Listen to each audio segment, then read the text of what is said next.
Alright everyone, a special fourth main video here. By the way, there will still be a BitChute exclusive. I'm going to put the link actually to the Facebook fan page in the description of, in the comments of this video and pin it.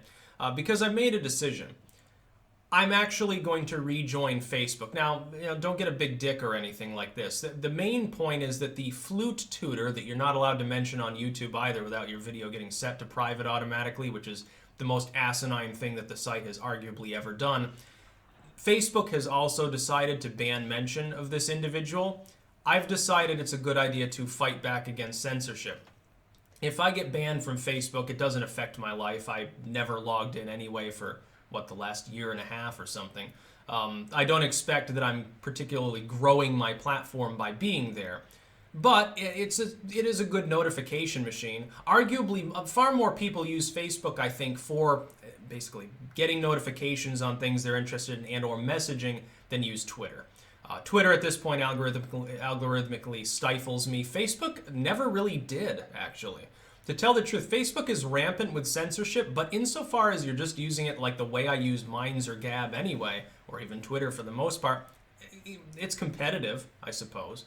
And its level of censorship, while draconian, is comparable at this point to any of the other tech firms. One of the reasons I stopped using it was simply Facebook stalled out. It's not a growing platform anymore. It's no longer dynamic, and it no longer supports free speech, and it moved to become more censored than the other platforms. At the time, a year and a half, 2 years ago, YouTube was the holdout, Twitter a little bit, and it was basically Facebook and Apple cracking down on people. Now we've got a different paradigm where the firms can't choose on a day-to-day basis whether they want to be good or bad on the issue of the First Amendment and whether people have a right to express themselves on what should be recognized as public platforms. Facebook, therefore, insofar as it's just waffling around like the rest, I might as well make use of the platform.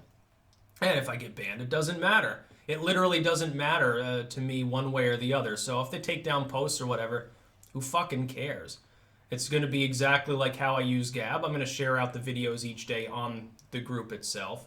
You'll be able to follow there. I'm not going to be doing any personal stuff. Like, I'm not going to be DMing or palling around with my friends or something like that. I don't do that anyway. It's not entertaining. It's just a waste of my time. I could be productive. I could be editing a book. I could be making a video instead of talking about other people's videos. I'm a power horse of making content. That's what I like to do. Yeah, might as well use Facebook. It's an extra, 30 seconds out of my day. There are people who refuse to use Twitter that use it. You can get your notifications there then now. So again, link in the description to the Facebook fan page. It's been there, it's just been inactive.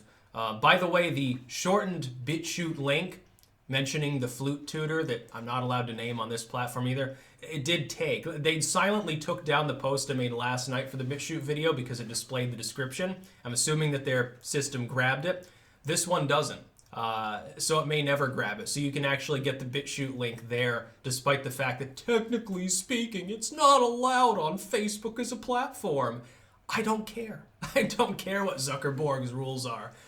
How long have I technically been on Facebook? I mean, with periods of inactivity stretching on into the years sometimes.